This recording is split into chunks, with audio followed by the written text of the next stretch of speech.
This is the case of the people of the state of Colorado versus James Egan Holmes, case number 12CR 1522. The record should reflect that Mr. Holmes is present with his attorneys, Ms. Brady, Mr. King, Ms. Nelson, Ms. Higgs, and Ms. Spengler. The people are represented by Mr. Brockler, Mr. Orman, Ms. Pearson, Mr. Edson, and Ms. Tish McGuire. We are outside the presence of the jury. Are we ready for the jury, Mr. Orman? Yes, Your Honor. Ms. Spengler? Yes. Okay. Let's bring the jury in, please.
Please be seated, everyone. The record should reflect that the jury has joined us again. Good morning, everyone. Good morning. Everybody doing okay? Good. It's Friday. It's Fridays, right. All right, Mr. Orman, you may call your next witness, please.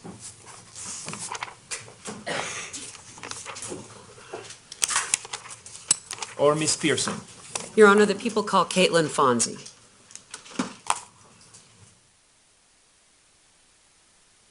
Right up there.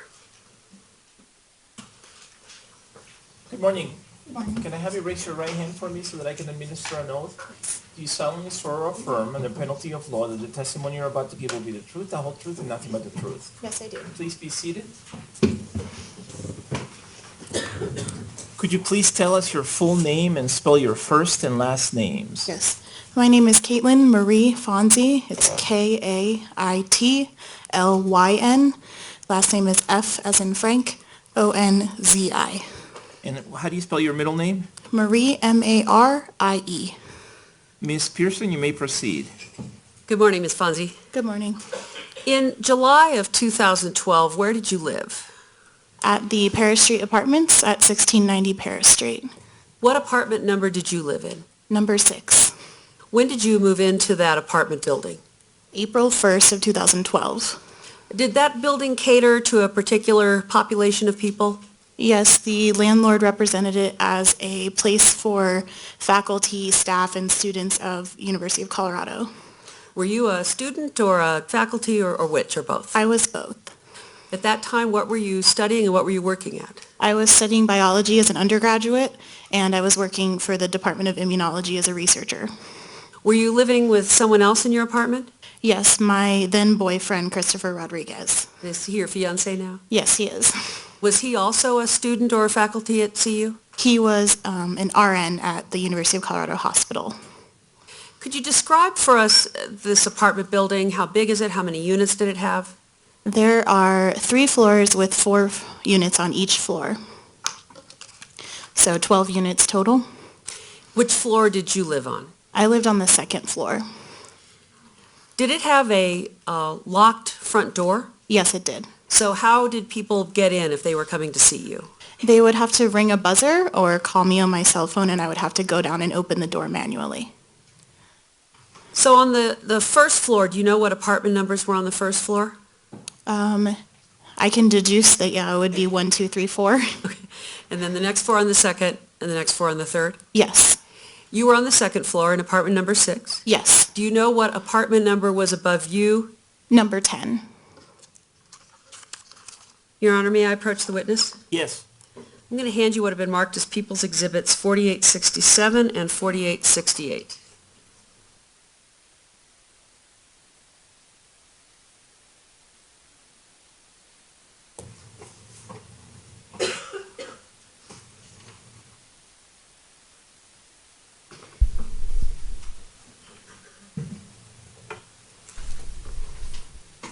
Do you recognize those photographs? Yes, I do. What are they photographs of? They are both photographs of my apartment complex. Your Honor, I would move for the admittance of People's Exhibits 4867 and 4868. Any objection? No, Your Honor. Without objection, P-TR-4867 and 4868 are admitted and may be published. Could I have 4867 first? And there is a pointer behind you, and there should be a wireless mic next to you, which has to be turned on. And when we get the photo up, I'm going to ask you to point something out on that photograph.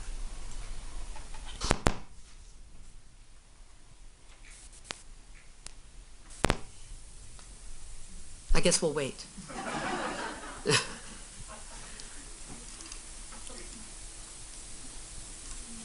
Well, let me ask you a couple of questions in the meantime while we're waiting. Was this apartment building a quiet building or a loud building? It was very quiet. Did you know many of the people who lived in the apartment building? No. Did you know the person who lived in apartment 10 above you? No. And here we go. What are we looking at in this photograph? This is a view of my apartment building with the front door there with the awning. Could you point out in this photograph where your apartment is and which windows belong to your apartment? Yeah. Can I step down? Yes, you may. All right. These 4 apartments on the second floor here belong to me, as well as this window. Can you explain what those different windows are for, which rooms they are in the apartment? Yes. These 2 on the corner are for the bedroom. This is in the bathroom, the living room, and then the kitchen. Now, where is apartment 10 in this photograph? Directly above those windows that are now boarded up. Same layout as your apartment? I believe so. At the time when you were living there until July 20th of 2012, were those windows boarded up? No. Could I have next People's Exhibit 4868? What does this photograph show us? It's a photograph of the side of the building facing the parking lot. And again, which windows are for your apartment? These 4 right here, And which windows are for apartment number 10? the ones that are currently boarded up. Thank you. You can have a seat again.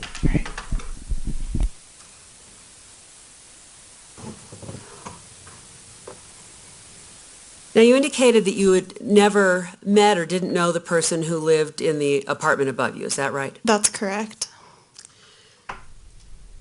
I would like to take you back to July 19th of 2012. Were you home that night? Yes. Do you recall what time you went to bed that night? Around 11 o'clock? Was it particularly hot that evening? Yes. It was scorching. Did your apartment have central air conditioning? No. As a result of the heat, did you decide to sleep somewhere other than in the bedroom in your apartment? Yes, we were sleeping in the living room near the wall unit AC. Had you taken a mattress out there? Yes. Did something happen that night that ultimately caused you to call the police? Yes. Could you describe that, please? When we had gone to bed around 11 o'clock in our living room, and around midnight, we were awoken by very loud music, the apartment shaking. Can you describe the music to us, what kind of music it was? Like techno or electronic dance music, something along those lines. Could you hear any kind of vocals? I didn't make out any vocals. What could you hear? I could hear a lot of bass, like the thumping that you hear when a loud car is next to you. and that was about it. How long did this go on? It lasted ultimately for about an hour. Now, you said that you thought it started somewhere around midnight, or Yes. did you ultimately do something about it or try to do something about it? Yes, I did. I actually went upstairs. Well, first I exited my apartment and went downstairs to see if the music was coming from downstairs or not. It was so loud it was hard to tell. But when I went up the stairs, I noticed it getting louder, and then I noticed that it was coming from apartment number 10. So what did you do? So I knocked on the door, and I told them to shut off the music, but I didn't hear anyone in the apartment. So I thought about opening the door. I had my hand on the doorknob, but it seemed like it was unlocked, and so in my better sense, I went back downstairs and called the police. Why did you decide not to open the door? It just seemed really off. I had a bad gut feeling that I didn't want to see what was ever behind that door. So you went back down to your apartment. Yes. Nobody had opened the door, responded to you in apartment 10. No. When you were up at the door to apartment 10, the music was still playing? Yes. Could you tell whether there were a variety of songs? Did it ever change? No, it seemed to be the same song repeating on a loop. Could you hear anybody walking around, anybody that appeared to be inside the apartment that just simply wasn't answering the door? No. When you went back down to your apartment, how long was that after the music had started playing? I want to say it was about 5 to 10 minutes. Before you went up to the apartment, had you waited in your apartment before you went up to knock on the door?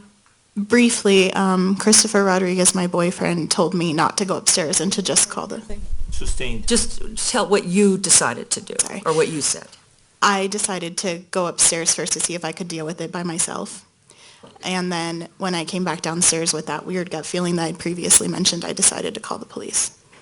When you got back to your apartment and the music is still playing, you've described it as loud, and loud can mean a lot of different things to a lot of people.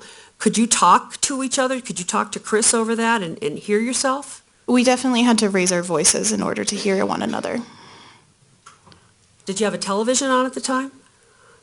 I don't believe so. So you indicated that when you got back down there, you decided to call the police. Yes. Why did you decide to call the police? I called them initially as a noise complaint because it was obnoxious and in the middle of the night. And then also because I had thought that the door was unlocked or ajar and I did not hear anyone in the apartment. Did that concern you? It did concern me. Your Honor, may I approach the witness? Yes. I'm going to hand you what has been marked as People's Exhibit 1096.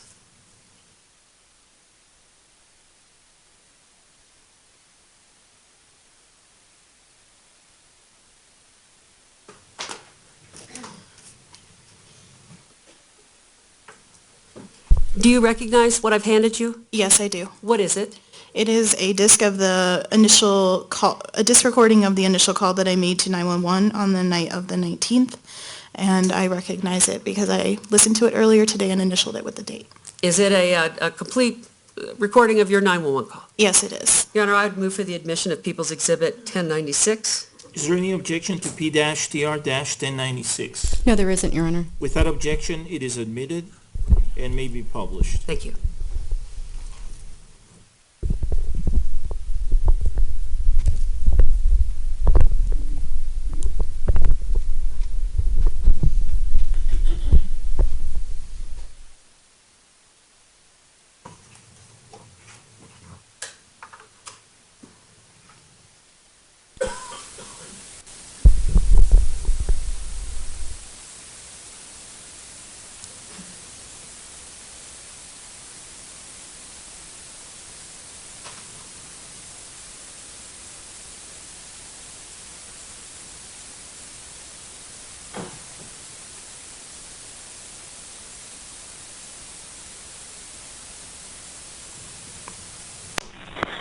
Over dispatch today. Hi, I was just calling to report like a noise disturbance in my apartment complex. Okay, what address are you calling from? I'm sorry? What's the address?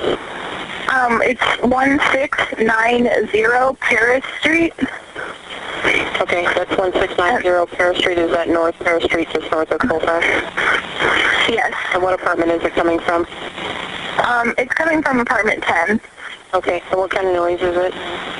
It's just really, really loud music, like the bass.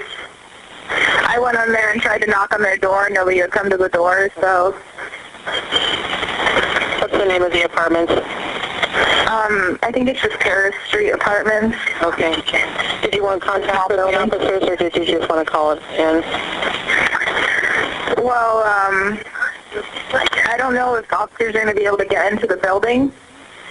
Okay, so they can contact you if they need to. Yeah, they can. That's fine. What apartment are you in? Number 6. Okay, and what's your name, ma'am? My name's Caitlin. Okay, and what's your last name? Fonzie, F as in Frank, O-N-Z-I. Okay. If the noise stops before the officers get out there, go ahead and give us a call back, but we'll try to get somebody out there as soon as we can, okay? Okay, great. Thank you. Thank you. Bye-bye. Bye. After you called the police, did the music continue to play? Yes, it did. Did it stop during any time soon after you called? No. Did you ultimately decide to call the police again? Yes, I did. How much after the first call do you think that was? It could have been anywhere from 30 to 45 minutes. That time the music was still playing? Yes. Your Honor, may I approach the witness as what is marked as People's Exhibit 1097? Yes.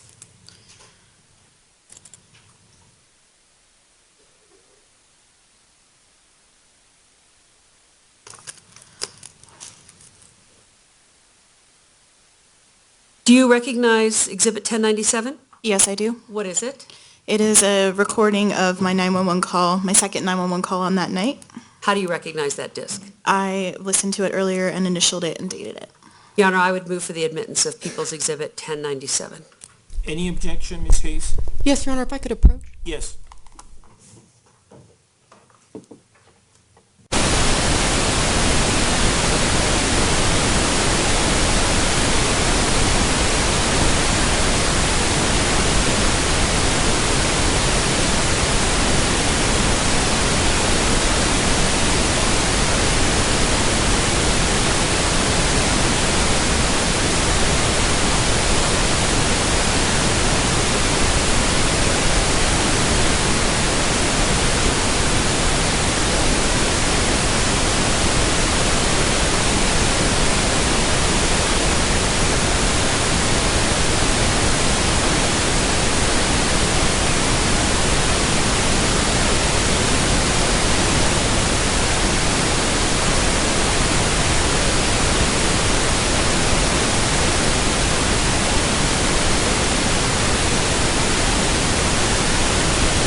Okay, the objection is sustained on hearsay grounds. You may proceed. When you called the police department the second time, the music was still playing. Yes. Did anyone from the police department arrive at your apartment? Prior to me calling In them? relation to your noise complaint call? No. How long after you made the second call did the music stop?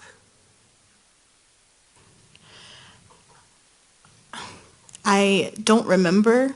It wasn't very long. It wasn't more than 30 minutes to an hour.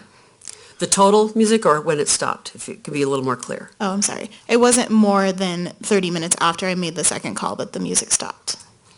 How long did the music go on in total? An hour. Did you ultimately go back to sleep? Yes. Were you awakened later during the night? Yes. What happened? I heard a loud crash. It sounded like it was coming from the back of the apartment complex. What kind of crash? It sounded like maybe someone had, I don't know, ran into a wall or something. I later found out that it was the door being kicked down in the back of the apartment complex. Who came into your apartment building? I believe it was the SWAT team. Did they come to your apartment? They did. Do you know what time that was? I don't recall. I want to say it was around 2 o'clock in the morning. Were you asked to leave your apartment? Yes, we were. Did you in fact leave? Yes, we did. Now, did you see the news after the shooting? Yes, on our way to our friend's house to stay, we saw on our phones that there had been a shooting. Did you see a picture of the person identified as James Holmes? Yes, but not until early in the morning of the 20th. Had you ever seen that person before in your apartment building? Not in the apartment building. Near your apartment building? Yes. Can you explain when and where that was? In the springtime, I would say after we moved in April or May, I took over gardening responsibilities at the front of the apartment complex. I would see our neighbors walk by. I had one encounter in April or May with the defendant, and I said hi or waved at him, I don't recall, but I just remember not receiving a response back. Was that memorable to you? Yes, just because I didn't receive a response, and most people are usually friendly around there. At that time, did you know that he lived in your building? I didn't. Now, prior to the time that you had to evacuate your apartment on the night of July 20th, had you ever heard loud noises coming from the apartment above you before? No, I did not. Had you ever smelled anything unusual in your apartment in the weeks prior to having to evacuate? Yes, I did. I'm sorry, section speculation and 401, 403. Hold on. The question was, had you ever smelled anything unusual in your apartment in the weeks prior to having to evacuate? That doesn't call for speculation, it calls for her observations. The objection's overruled. Go ahead. Had you smelled anything that seemed out of the norm for what you should smell in your apartment building? Yes, I did. What was that? I smelled gasoline. When was that? It was the weekend prior to the 10th of July. I don't recall the exact date. Why did you notice it? We were walking friends out from visiting us, and we walked into the hallway and down the stairs into the foyer and noticed a really strong gasoline smell. We attributed it to exhaust on a car that was idling or something like that. Had you smelled anything like that in your apartment building before? No. One moment. Thank you. Cross-examination, Ms. Higgs? If I could just have one moment. Yes?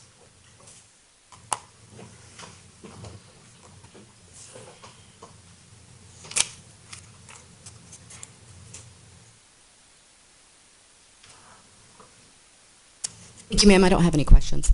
Okay. It looks like the jury has some questions. Give us a moment, okay, please?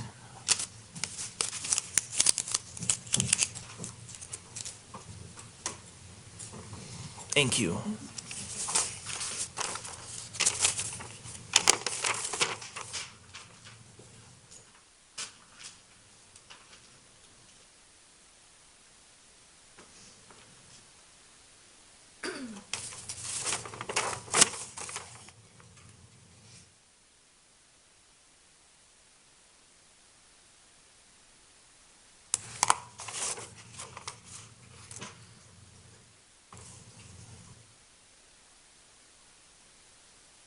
Would counsel please approach?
Ma'am, the jury has submitted a couple of questions for you, and based on the rules of evidence and other applicable rules of law, I have concluded that they are appropriate. The first question is, you stated the recording was from the night of the 19th.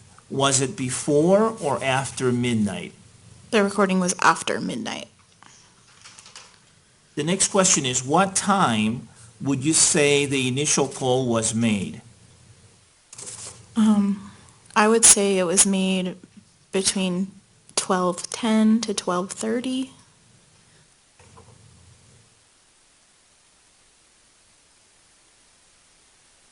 Okay, and the last question you've already answered. So, any follow-up questions based on those questions?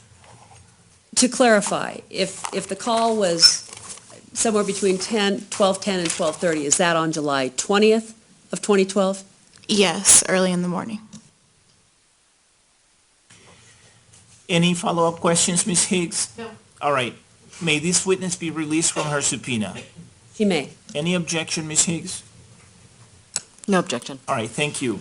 Ma'am, thank you.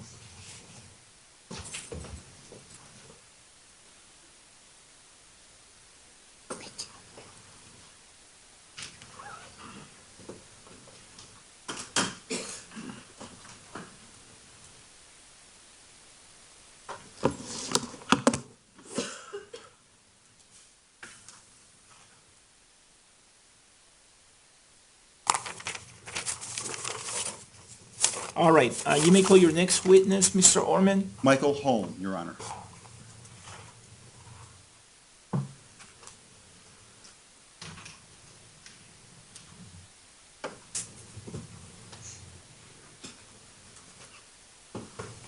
Good morning, sir. Good morning.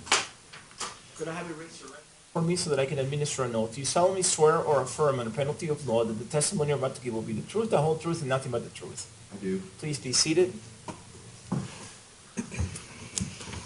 Mr. Orman, you may proceed, but first I'm going to ask the witness to state his name and spell his first and last names. Go ahead, sir.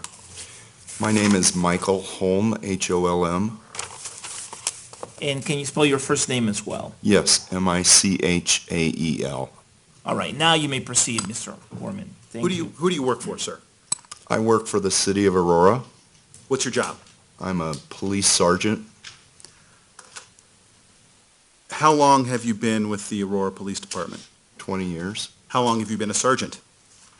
In Aurora, 13 years. You said in Aurora. Were you a sergeant somewhere else before that? Yes, sir. I had 13 years of prior experience before I came to Aurora, and I was a sergeant at the department I was at before I left. What department was that? The Long Beach Police Department, California. I'd like to ask you about the early morning hours of July 20th of 2012. Were you still a sergeant back then? Yes, sir, I was. What was your duty assignment back then? I was the full-time supervisor for the full-time SWAT team. What is the SWAT team? What does it do? It's a special weapons and tactics team. We're a support unit that responds to a variety of different calls or operations, both planned operations and dynamic evolving operations, such as hostage situations or violent encounters. I want to direct your attention now to around 12:40 a.m. or a little earlier, maybe even, on July 20th. Were you on duty at that time? Yes, sir. Now, I'm going to ask you about two places that you went. I'm going to briefly ask you about some things that happened at the Century 16, and then we're going to talk about the apartment. Did you respond to both locations? Yes, sir, I did. All right, let's talk about your response to the Century 16 Theater. What time did you get there? I would have to estimate. I know that I was called right around 12:39. My guess is that I was there within 10 minutes. Did you bring the SWAT team or did you go alone? I was alone in my car when I responded. Right, so maybe I have an idea from watching a TV show when I was a kid of a bunch of guys lying around in cots waiting for a bell to ring and then driving out. Is that the way the SWAT team works? Not very often. Okay. How does it work? How does the SWAT team get to a place? Well, the way our team is deployed, the officers have individual vehicles. The full-time team, there are 6 officers. I believe there were 6 of us on duty that night, plus myself, so a total of 7. We have individual vehicles, and our equipment is in each one of those vehicles. If we're deployed to a larger operation, there are officers throughout the department that have collateral SWAT duties, and they would respond with a big truck. So when you responded to the theater, were other SWAT officers under your supervision and command responding as well? Yes, from different locations than I was. What was or if you had one, what was the plan to utilize the SWAT crew at the theater? There was not a specific plan, obviously, since it wasn't a planned event, but typically our duties when we respond would be to eliminate a threat. So we would gather as groups of whoever were there at the time to formulate teams to quickly search an area to try to stop whatever the problem was. Would it be fair to say that by the time you got there and got your SWAT guys organized, the suspect had already been arrested? But do you know? I don't know that. I know that there was a person that had been detained on the east side of the theater. I did not know that he was the suspect at the time, and I didn't know even if he was a suspect that there wouldn't have been more than one suspect. So did you treat the situation as still potentially threatening? Yes, sir. How much time did you spend in Theater 9?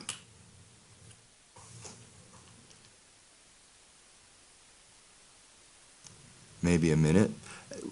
Fair to say that by the time you were in Theater 9, it seemed to you that other officers had that particular space, at least there was enough of them to take care of what needed to be done there? Yes, sir. Did you participate then in searching or clearing the remainder of the theater complex? Yes, I did. And what was your role in that? Objection, relevance. Overruled. My role was to help search for any potential other threats inside, whether they were persons or objects that created a threat to anybody else inside. My role could have been a number of things, but in this case, there were a number of officers in the hallways when I returned from Theater 9, so I helped organize the groups of those officers and directed them into specific theaters in order to try to make a more efficient and quick search of the building. So did you direct officers to go to each and every theater other than Theater 9 and to make sure there was no suspects in there? Yes, sir. Do you remember about how long that might have taken?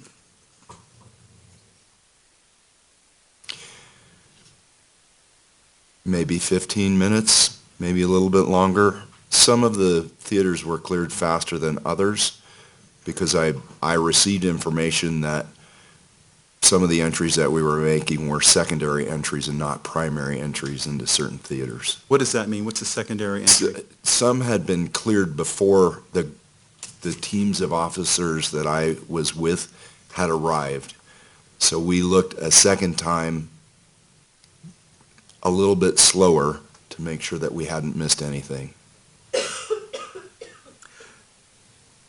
After you were convinced that the entire theater building had been thoroughly searched for potential suspects, had you found anyone? Nobody that I believed was an additional suspect and no other victims. At some point, did you receive information that caused you to change your location? Yes, sir. When was that, do you remember? At the completion of the search of the theater. Are you asking for a time frame? Yeah. My best guess, it was after 1 o'clock, I know that. So my best guess would be 20 to 25 minutes after I arrived, I went back outside. So so maybe like 105, 110, something like that? I would guess. To be honest, I was not paying attention to the time. Okay, fair enough. So what were you told that led you to change what you were doing? I was told by Sergeant Poppy that he believed that there was possibly an explosive device at 1690 Paris, number 10. He believed that, based on the information he had gathered, that was the address where the suspect in the shooting lived. Were you asked then to respond with the SWAT team to that location? Yes. Did you do so? Yes. Can you please tell us how you got over there? I went back to my car. Before I left the theater, a number of other SWAT officers had gathered at the front of the theater because the inside was cleared. So I directed those officers to meet me at District 1. It was somewhat of a hasty deployment. There were items of equipment that we did not bring to the theater that I wanted to bring to the apartment. Where's District 1 located in relation to the theater and to the defendant's apartment? It's at the intersection of Montview and Wheeling, so it's about 2 or 3 miles from the theater, and it's about a mile from the Paris address.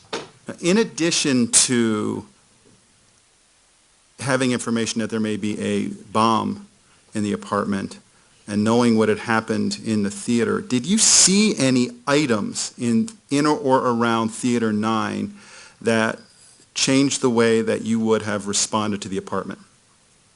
Specifically, I'm referring to firearms-related items. Yes, I saw a number. When I entered through the walkway to meet with Sergeant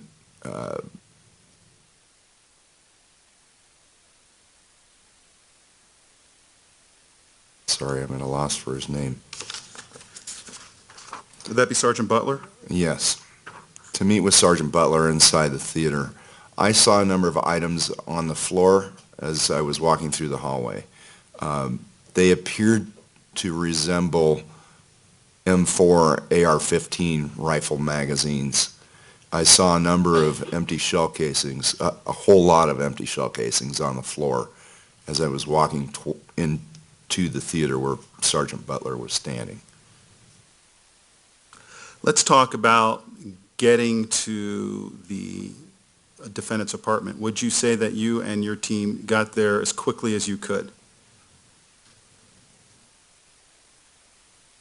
We could have got there faster than we did had we not brought the equipment that I thought was necessary to handle the problem. So we didn't get there as fast as we could, but under the circumstances, it was appropriate to take the amount of time that we did due to my concern for the potential problem that we were going to face at the apartment. What was the equipment that you wanted to get? Ballistic shields, a robot. I brought an armored car with us, and I took a moment before we left the District 1 to specifically assign places for each one of those officers to deploy. So there was a very small window where we were exposed once we arrived. We could immediately deploy once we arrived on the scene. Tell me then about how you deployed your men when you got to the defendant's apartment building. I told some of them to take containment positions around the apartment complex. Let me stop you there. What is a containment position? It would be a position of observation or a position of intervention had somebody been trying to leave the location. And by observation, I mean it would be a place where the officers could view the apartment in the event that somebody was still inside. How many officers did you have with you when you went to the apartment, if you remember? Maybe 10. You said you assigned some of them to containment. What about the others? The others I assigned to be a part of a response team in the event that they had to immediately go in the apartment or deal with somebody that came out of the apartment. Can you please describe for me the building and the area around the building?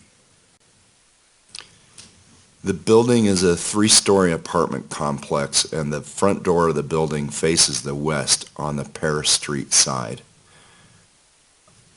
Immediately to the north of the apartment was 17th Street, and on the north side of 17th Street is a vacant lot. But on the south side of the apartment was a small parking lot and another apartment complex. And on the west side of Paris, south of 17th, were a series of apartment complexes. On the north side of 17th and on the west side of Paris were a number of individual family residences and duplexes. When you got there and you had your officers there, did you receive any information that caused you extra concern about what was going on in that building and made you take additional steps for officer safety and the safety of the people in the building? Objection, relevance. Overruled. And specifically, I'm talking about the information about a noise complaint. There were a number of things that concerned me about that apartment, and one of them was the location of apartment number 10, because it had 2 exterior windows, one that faced the south, or a number of them that faced the south, and some that faced the west. So the officers from the arrest team or response team had to go through the front door, so they ended up having to breach that front door. They broke into the front door on the ground And by level. the front door, you mean the front door to the building, not to the defendant's apartment? Yes, sir. Okay. So once they were inside, what I had told them while we were traveling there was that I wanted them to secure that apartment. Let me stop you there. What does that mean to secure the apartment when you told them to do that? Well, what that would mean to them, and this would be based on prior training that we've had, would be to not allow anybody to go in or out of that apartment and try to control the area around the apartment to either keep other threats out or other people from being threatened by what was inside. Okay. Now, I want to talk to you about, did you write in your report about receiving information about a noise complaint that caused you special concern for the safety of your officers? Yes. Okay, so I want to talk about that noise complaint and the special concern that that caused you for the safety of your officers. So if you, I don't need the other issues which we can get into later. So tell me about what you learned and what concern that caused you, just about the noise complaint. Objection, relevance. Mr. Orman, It goes to demonstrate what actions were taken later and why. pursuant to Rule 401 and 402, the objection is overruled. Go ahead. Yes. Officer Harold told me that he spoke to a female who lived in the apartment complex. I'm not sure which apartment she lived in. He told me that she called in a noise complaint at around midnight and that there was loud noise. He told me the female went to the front door of apartment number 10, that she was going to address the resident regarding the noise, the music. He told me that she noticed that the front door was slightly ajar, that she did not open the door, and she called the police. She told Officer Harold that about 1 o'clock the music went off. So my concern was that, based on the fact that I believe the apartment was related to the possible suspect at the theater, that the noise or the music was on a timer. So I was concerned that potentially that an explosive device that had been left there was potentially on a timer. Did you take then any actions because you believe there was a potential explosive device that you would not have taken if you did not have that concern? I went over there knowing that, or believing that there was an explosive device. So my first priority was to secure that apartment and evacuate at least the top floor, if not more than that. Based on that information, I had the officers evacuate the entire building before we did anything else. I want to ask you two questions about things you just said. You first talked about the door being ajar. Did you instruct your officers to take any actions that would have changed that situation?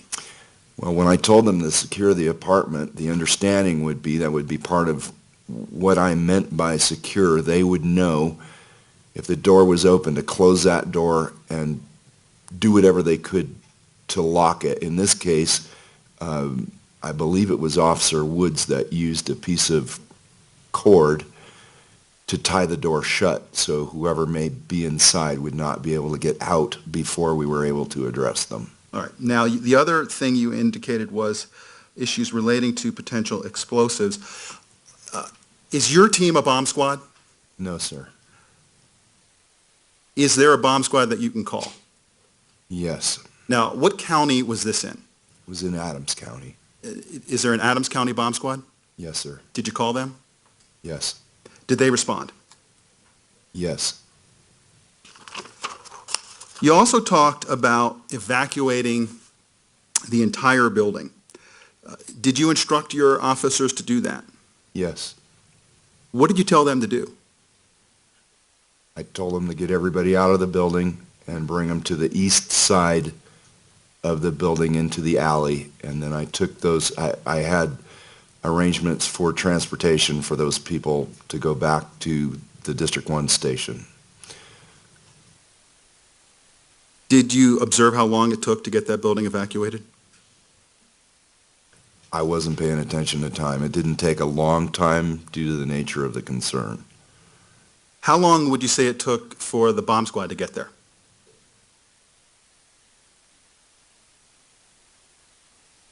I would have to guess 15 to 20 minutes. When they arrived, did you speak to them, and then did that cause you to take any actions with respect to other buildings in the vicinity?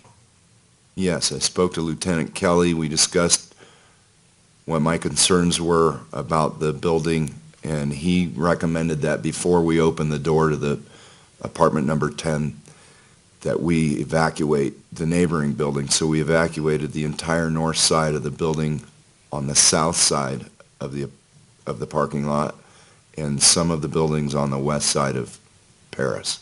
How about buildings to the east?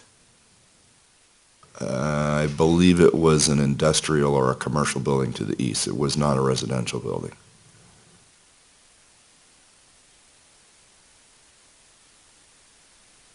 Did you discuss with the Adams County Bomb Squad the need to make a immediate or exigent entry into the apartment? Yes. And were you in charge then for the Aurora Police Department at that scene at that time? Yes, sir. Did you make a decision that that apartment needed to be entered? Yes. And did you discuss with the Adams County Bomb Squad how that would happen? Yes. And what was the decision? Would you send in men, or did you have another way to go? The decision was to use a robot to push the front door in to see what was inside. Was that the robot you brought with you, or was that a different robot? No, that was the bomb squad robot. Okay. Can I just a second, Your Honor? Yes.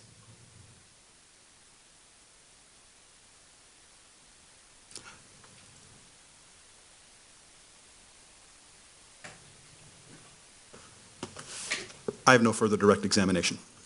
Mr. King, any cross-examination?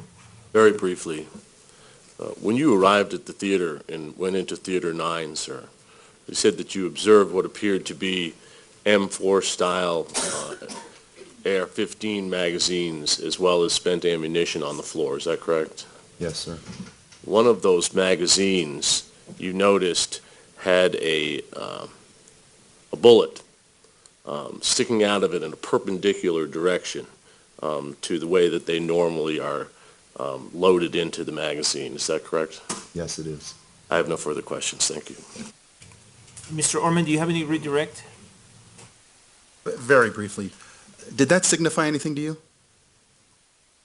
Well, I'm fairly familiar with that weapon system, and what it signified in my experience is that either the magazine was dropped or the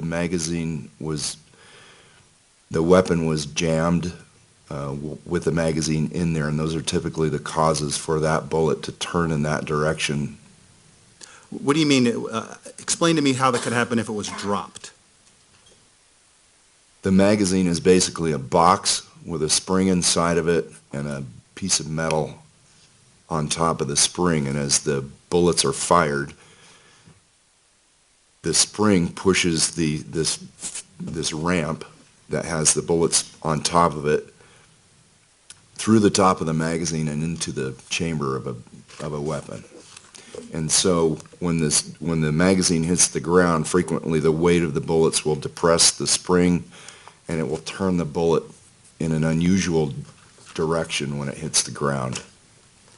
You also indicate, now let's go back a little bit. You said you're familiar with that weapon. Does the SWAT team use a similar weapon? Yes, sir. So you also talked about it could have something to do with a jam. Could you describe what you meant by that? Occasionally, if the weapon is either dirty or somehow the weapon malfunctions,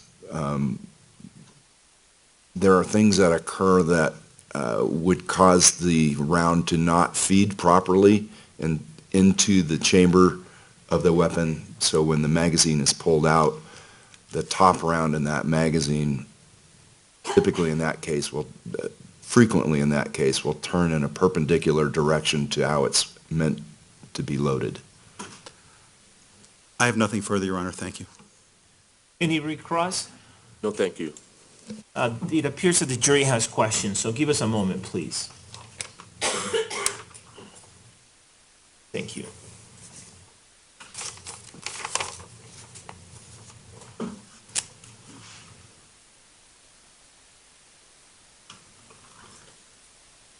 Would counsel please approach?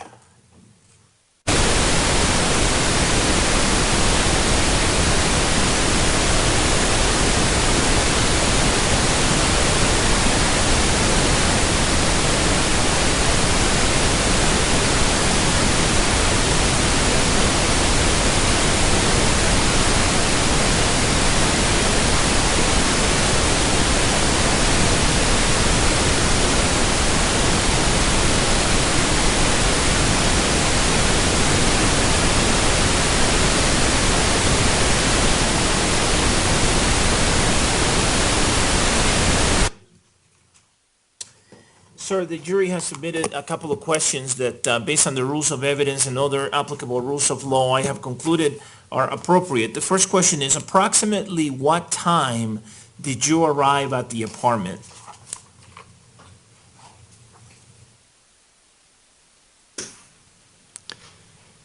My best guess would be that it was around 15 minutes after 1. The next question is, was the music still playing when you arrived at the apartment? No, sir, the music was off.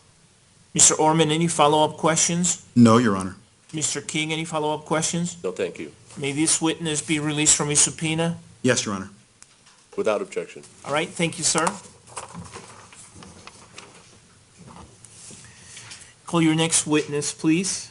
James Gerdeman, Your Honor.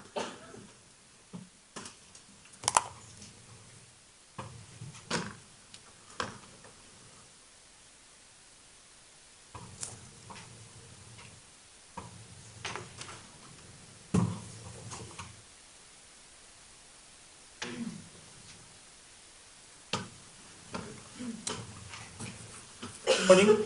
Morning. Do you solemnly swear or affirm on the penalty of law that the testimony you're about to give will be the truth, the whole truth, and nothing but the truth? Yes, I do. Please be seated. Thank you, sir. Please tell us your full name and spell your first and last names. My name is James Gerdeman, and it's James. Last name is Gerdeman. Mr. Orman, you may proceed. Thank you.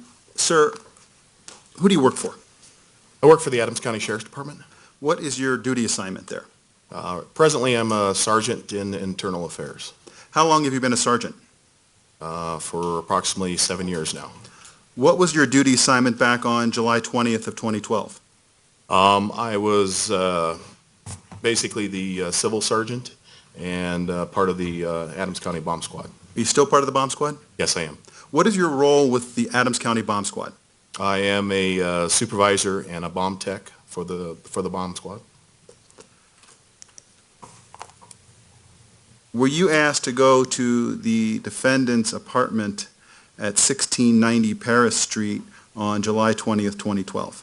Yes, I was. Where were you when you got the call to go? I was at home. What were you doing? Basically, I was asleep. Okay. Do you remember what time you were called? Yes, it was roughly about 1:47 in the morning of the 20th. Can you tell me what you had to do then to get over to the Paris Street apartment? Basically, I had to get dressed, of course, but I ended up climbing in my personal car and driving over to, we were originally going to the mall or the theater to assist with clearing vehicles and clearing the parking lot and the actual theater. Let me stop you there for a second. What was the time period that you think you were at the theater complex? It was roughly about 2:20 in the morning. Till? I mean, the span. How long? Starting, ending, so forth. We just pulled into the parking lot when I got another phone call from one of the supervisors that was at the theater, and they redirected us to go over to the 1690 Paris Street address for the suspect's home. And you say we. Were you with anyone else? Yes, I was. Who were you with? I was with Deputy Casey Overton. Were you in a car, like a bomb truck? He was in the bomb truck, and I was in my personal car. So how'd you get over to Paris Street? Basically, we went ahead and I drove my personal car over there, and he followed me in the bomb truck over to the Paris Street address. Who was there when you arrived? The Aurora SWAT team. Where did you park? Excuse me? Where'd you park, if you remember? Actually, I believe I parked on the east side of Paris Street. And how about the bomb truck? The bomb truck, we actually pulled into the parking lot of the apartment complex. At some point, did the bomb team make an effort to see what was inside the defendant's apartment at 1690 Paris Street, number 10? Not that I know of. Well, I'm talking about what you were involved with. Yes. Okay.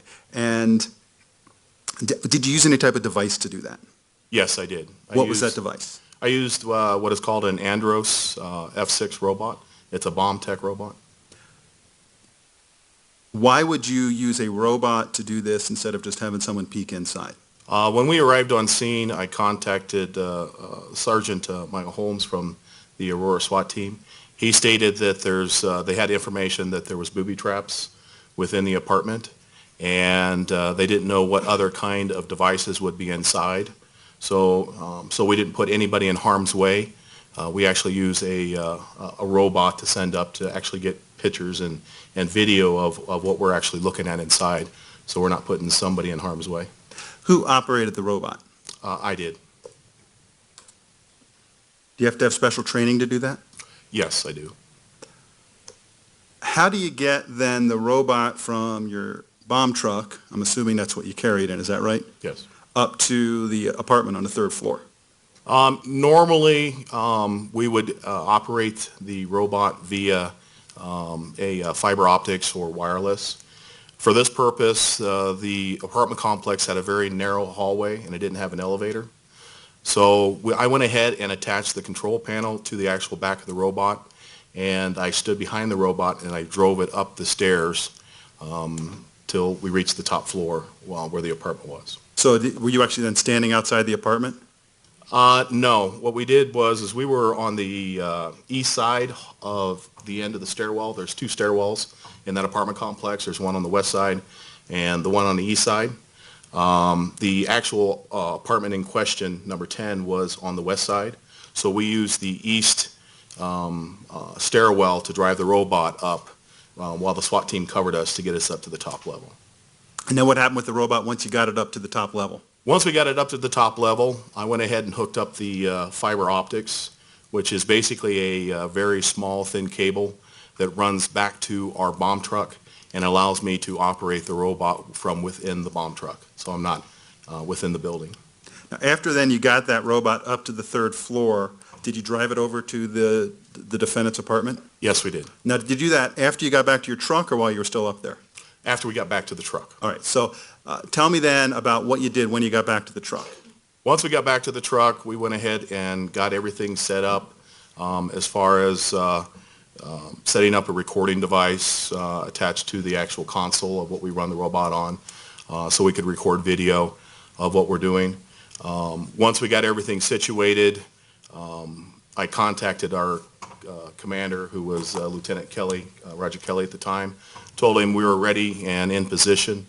At that point, he contacted the Aurora SWAT team to make sure that everybody was clear from the area and everybody was situated so we could make entry into the apartment. And did you make entry with the robot into the apartment? Yes, we did. Now, does that robot have cameras on it?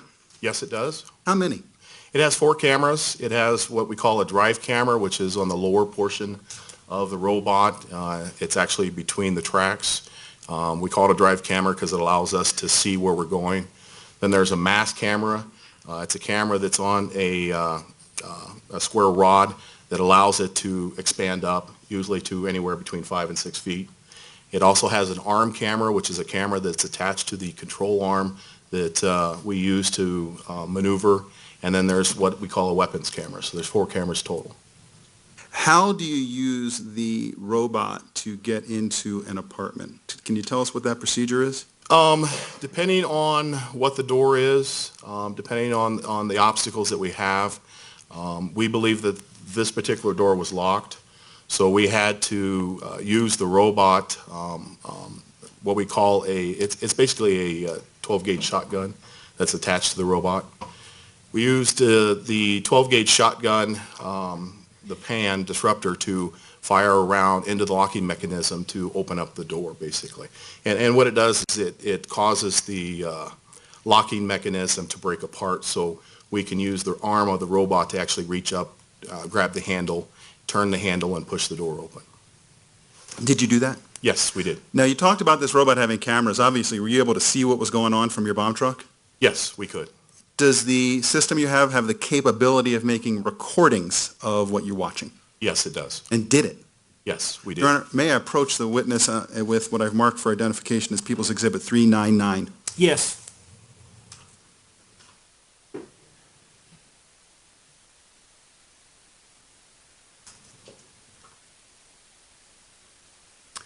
Do you know what that is?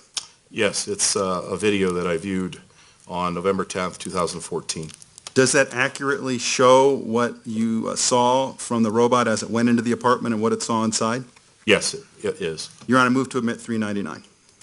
Is there any objection, Ms. Spengler? Excuse All me, right. no additional objection. All right, thank you. Without any additional objection, the Exhibit P-TR-399 is admitted based on my previous ruling and may be published. Thank you, Your Honor. If it's okay with the court, I'm going to ask my paralegal to pause it occasionally as we're playing it so that I can ask the sergeant what we're watching, but it won't be actually as it's playing. I'll just pause it if that's okay. And there's no sound, right? No. Okay, that's okay. And then if there are any objections to the questions, make them, Ms. Spengler, and I'll rule at that time, okay? Go ahead.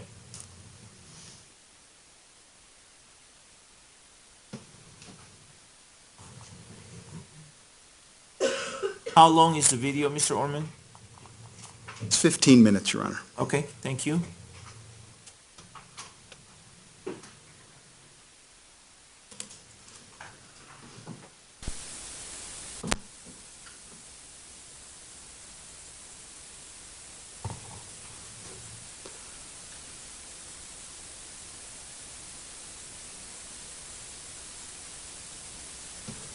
Apparently, we've gotten rid of the trumpets, Your Honor.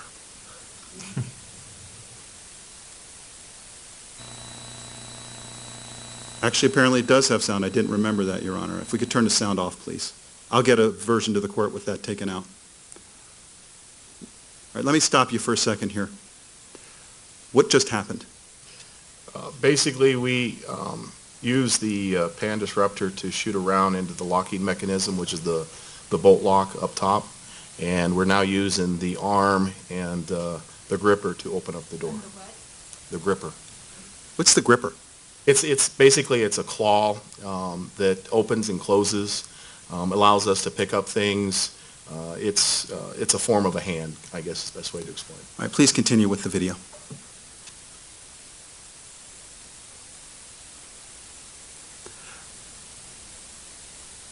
Hey, wait, can we stop for a second there? Now, I note there's a light on in the hallway. Is that the building light? Yes, that is. So the power is still on in the building, is that correct? Correct, it is. Now, if you look inside the apartment there, what's the level of illumination that you can see? The apartment itself is very dark. Does your robot have lights that allow you to see when it's dark there? It does. Please continue with the video.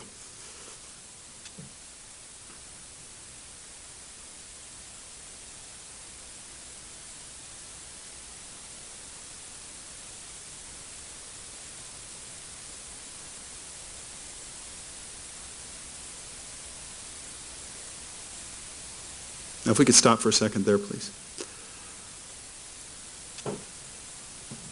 When you saw what was up on the screen as the operator of this robot, did you believe that was potentially a hazardous situation? Yes, I did. Why is that? Due to the fact that normally when we enter apartments, we don't have the items and also the chemicals that are on the floor. Okay, please continue.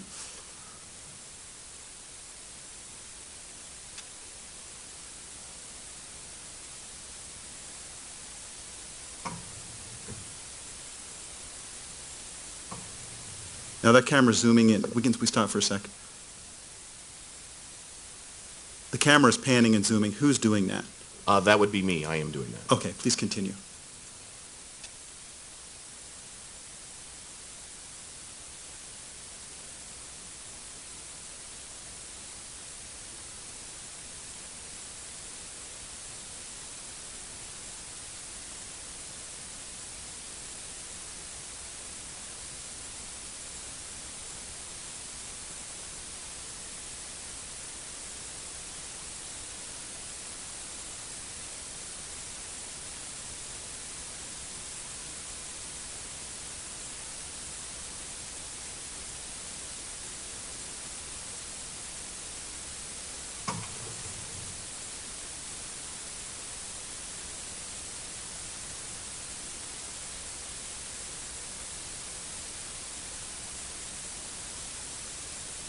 Can we stop for a second? Is that something blinking sort of there on the floor in the middle? Yes, it is. And when you see something blinking with a setup like this, did that cause you concern that this might be a hazardous situation? Yes, it did. Okay, please continue.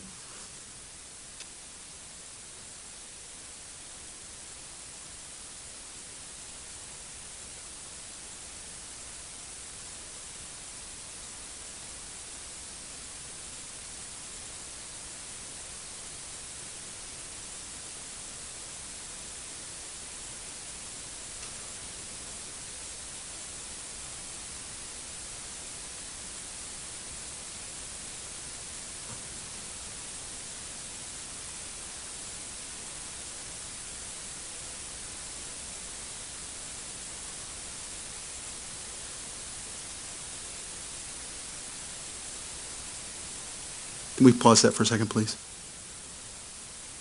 Now, when you saw this particular situation with that, looks like a string or something like that going from that cooler to the door, did that cause you any particular concern?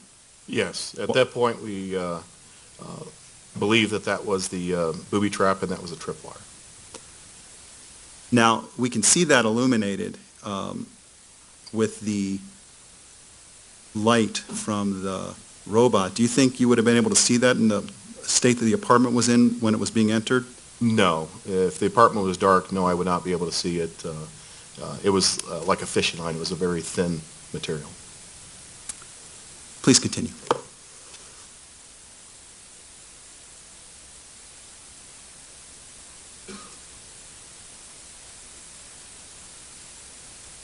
We stop for a second there.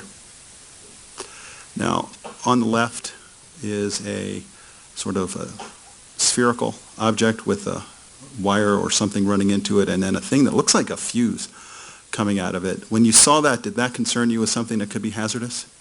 Yes, it did. Okay, and did that look like a fuse to you when you looked at it? Yes, it looks like a time fuse coming out of the black sphere, and we recognize that as a electric match attached to the top of it. And did you recognize what that sphere was?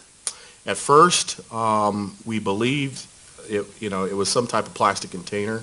After talking with other people that were there, other bomb techs, we realized it was either a 3-inch or a 6-inch fireworks shell. Okay. Now, when I go to a fireworks show and I see one of these things shot up into the air and exploding, would you call that an explosion that I'm watching? Objection leading. Sustained. Rephrase the question. All right, when I see one of these things go up into the air and I see all the colors and stuff coming off of it, what would you call what just happened? That would be an explosion in the sky. Thank you. Please continue.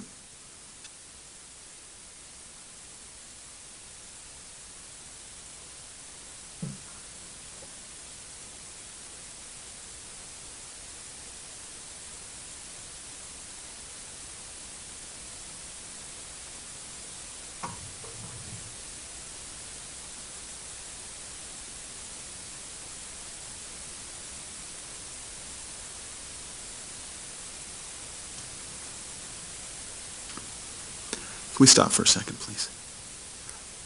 Now, just so in case the jury is wondering, I see these numbers, CBAT 12.7, looks like a UBAT something 0.5, and then looks like 196.8 hours. What is that? The CBAT is actually the battery power, same as the UBAT. It's the battery power of the actual robot. The true number that we worry about is the lower one, which is the 23.5. If the robot gets below either 19 or 18, it's now time to change the batteries on the robot. The 196 hours on the other is the actual hours that robot has been in operation since it came from the factory. Thank you. Please continue.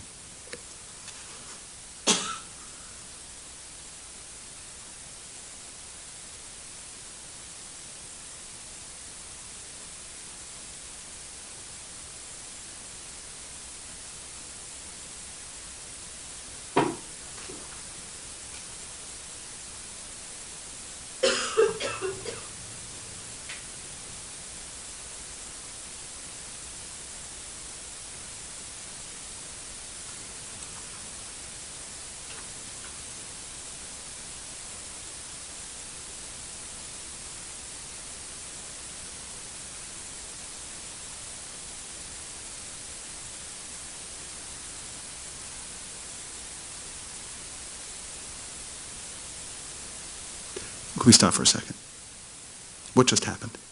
We just changed the cameras.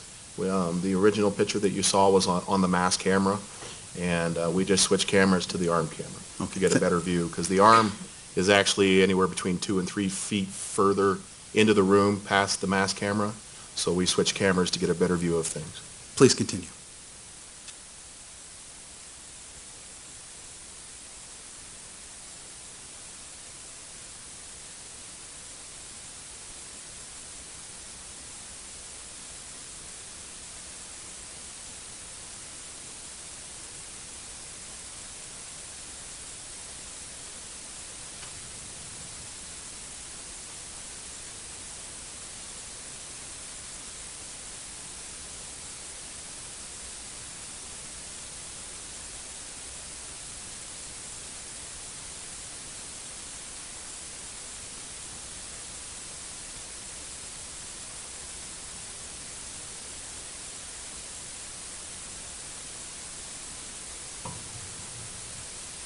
Can we stop there for a sec? What are we looking at there? That is the fishing line that comes up, and as you can see, the portion of the door jamb, there's a tack there that's attaching that fishing line to the door entry area there. Please continue.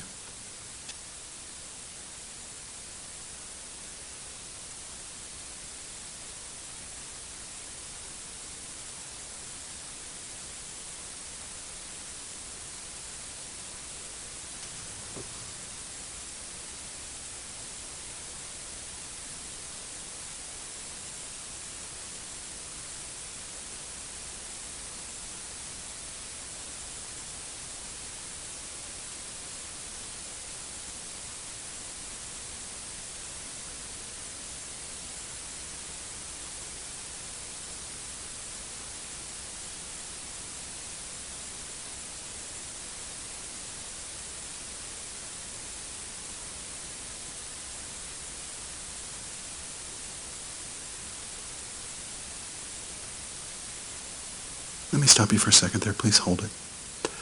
Now, do you see those colored things on the floor? They look like strings or fuses or something. Mm-hmm. And what are they? They're attached to something kind of orangish in color. Is that right?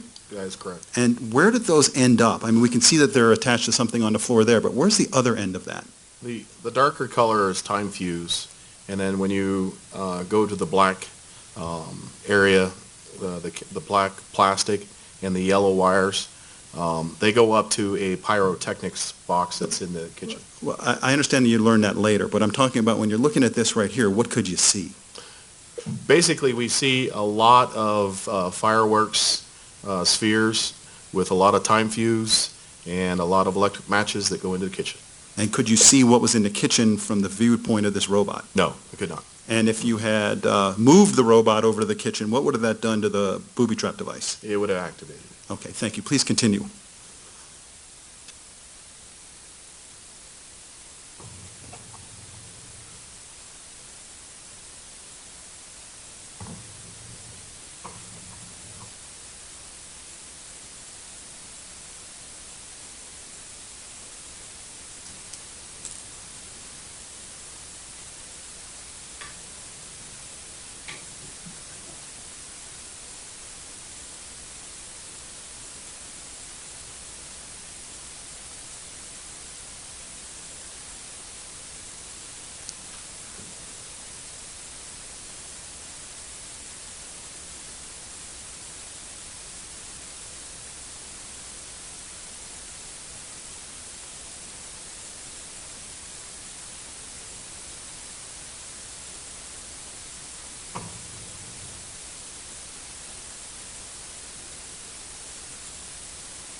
We pause that for a second. There's something on the computer screen. Can you read what that says? Yeah, it says play again. The next line is go to the library and then play previous list. Okay. Are you familiar with what that means on a computer? Yes, that's... Objection, Your Honor. Form of the question. For opinion. Overruled? Yes, that is part of Windows Media Player for playing music or something to that effect. when a song is over, is this what you see? Yes. All right, thank you. Please continue.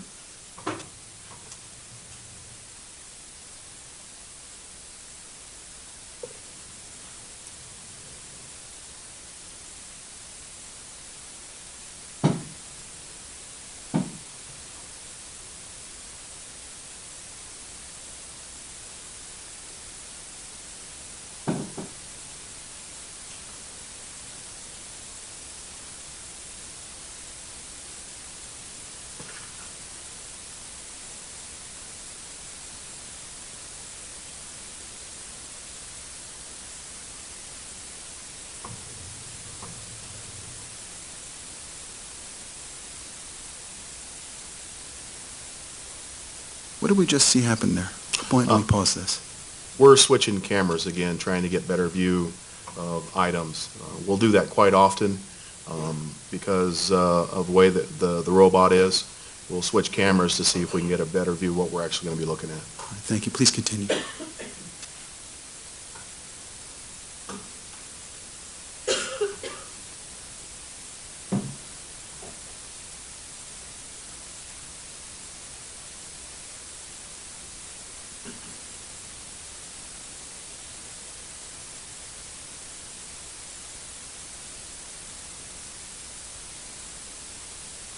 Now I see it. Can we pause it for a second?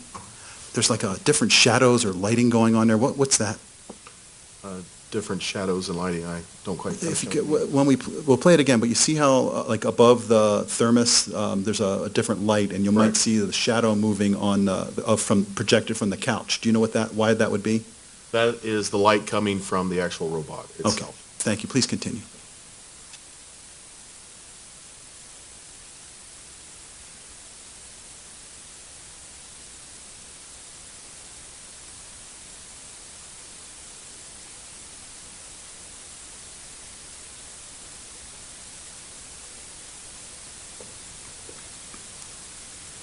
We can pause for a second.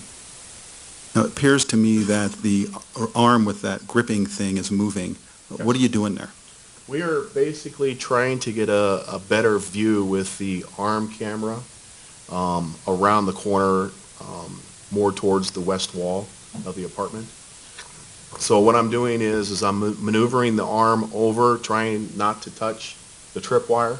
So we've repositioned the arm, and I'm using the mass camera to watch the arm come across so I don't touch the tripwire. And then what I'm going to do is extend that arm out with the camera on it to see if I can see around that corner. Please continue with the recording.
Can we stop for a sec? Do you see sort of a bluish hue on that lamp on the right-hand side?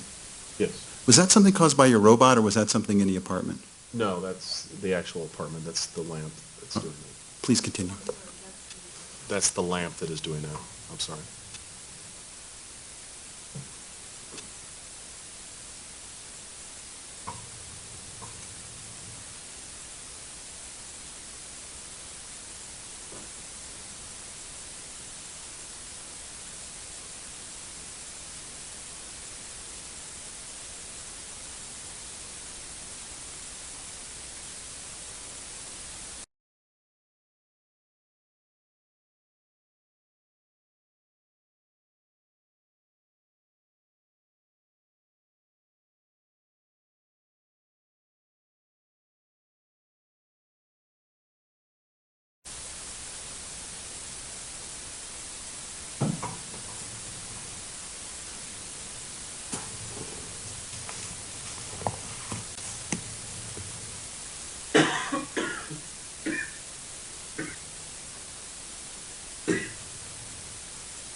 Can you pause for a second?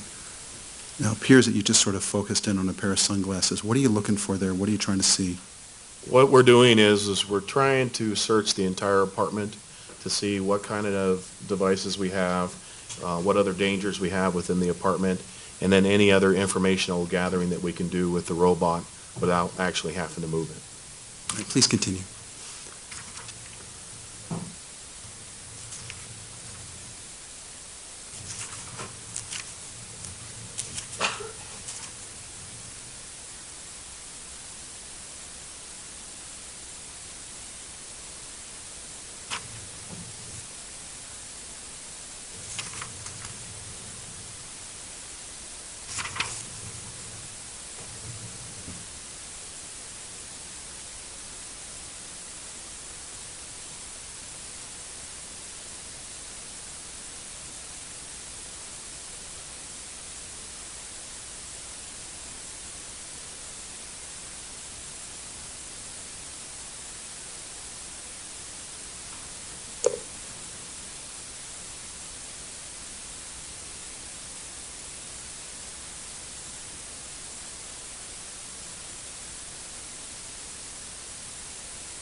Can we stop for a second there?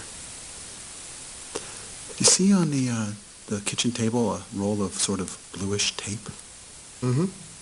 Did you ever have an opportunity to observe the tape that was on the device that the defendant had used to prop open the door at the back of the theater?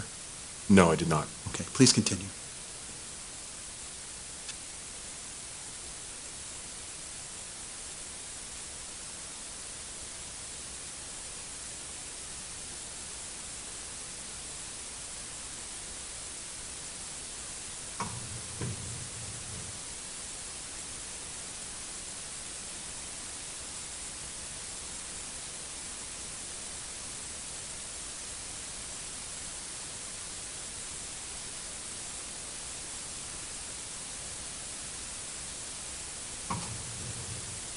Can we pause for a second there? When you saw this thing that says launch control on it with the lights sort of blinking in series, did that cause you any concern that this might be a hazardous situation? Yes, We weren't quite sure how it was operated at first. We weren't quite sure if it was radio controlled or if it actually somebody had to be close to it to push the buttons. So once we saw this, we went straight to the internet and started to research the actual launch control system Okay. to get more information. All right. Please continue.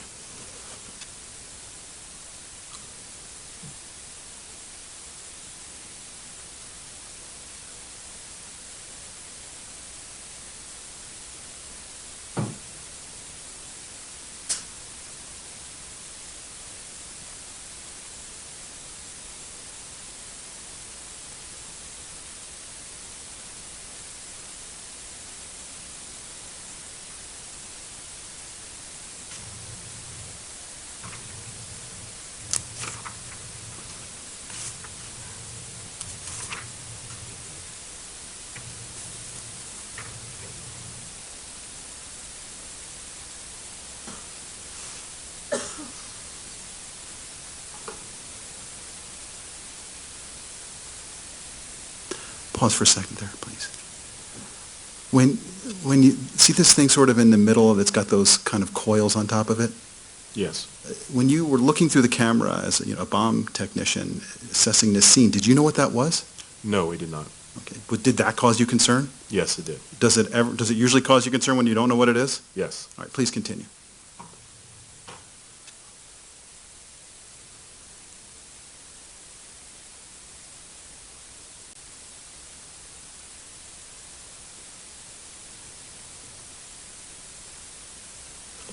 Thank you.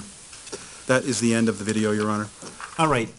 Members of the jury, it's 20 after 10, and so let's go ahead and take our morning break at this time. Please remember that my advisements apply during each and every break, and so they apply during this particular break. Enjoy the break. I'll see you back here in 20 minutes.